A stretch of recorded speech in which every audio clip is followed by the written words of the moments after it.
There's such a wide variety of trends out there that I had to focus on basically the ones that I think at this stage are going to hit the market the most. And these come from, firstly, the proliferation of mobile communication in our country.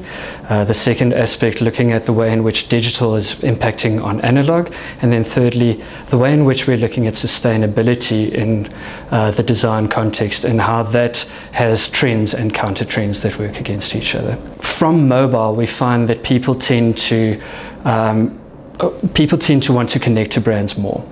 And that connection means that brands are seen more as people, that people don't really just want to speak to a brand and then have no one answer or have brands broadcast to them. They want to form a conversation, and that brings certain challenges to what we have to do.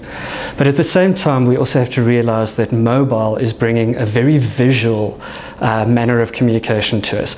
Even the way in which we use video, for instance, is a new challenge that the mobile industry has brought to us, because people want packaged content that isn't the long form essay anymore. They want things that are clips, that are visually minded, that are infographic based. And that type of visual aesthetic is then also followed in everything that we do. So in that context, for instance, we'll find that when a mobile company or a company like Apple or Samsung or Android start with flat design, that flat design moves out into a lot of our other aspects in the print industry and so forth. So what we're seeing is a lot of simplification, a strong value around iconography, a stronger visual and a more video-based communication.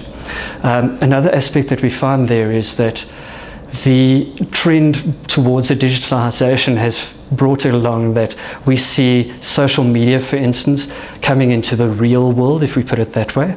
So people starting to show how they try and put social media, for instance, into spaces like the Obermutten case in Switzerland, where a town went and they said that every person who liked their Facebook page would get a notice onto their notice board in town, and eventually they got millions of people who liked them, and they had to follow suit and do what they had to do. So that type of interesting side of the digital coming into the real is a very important one. But then a counter trend to that is that we find that people start to also hark back to the analog. So we see how vinyl, for instance, has come back, and we're not necessarily only seeing people wanting to download MP3s, but also saying, I really want to hold that. Or when it comes to book reading, that people actually, and the millennials of today actually saying, we prefer holding books, we want that tactile experience again.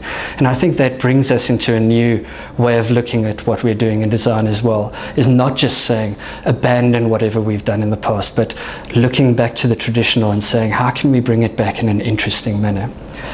The last trend then, in terms of the sustainability and the environment, we see it going in two directions. The one is companies want to be green, and a lot of consumers then saying, we're tired of the green wash.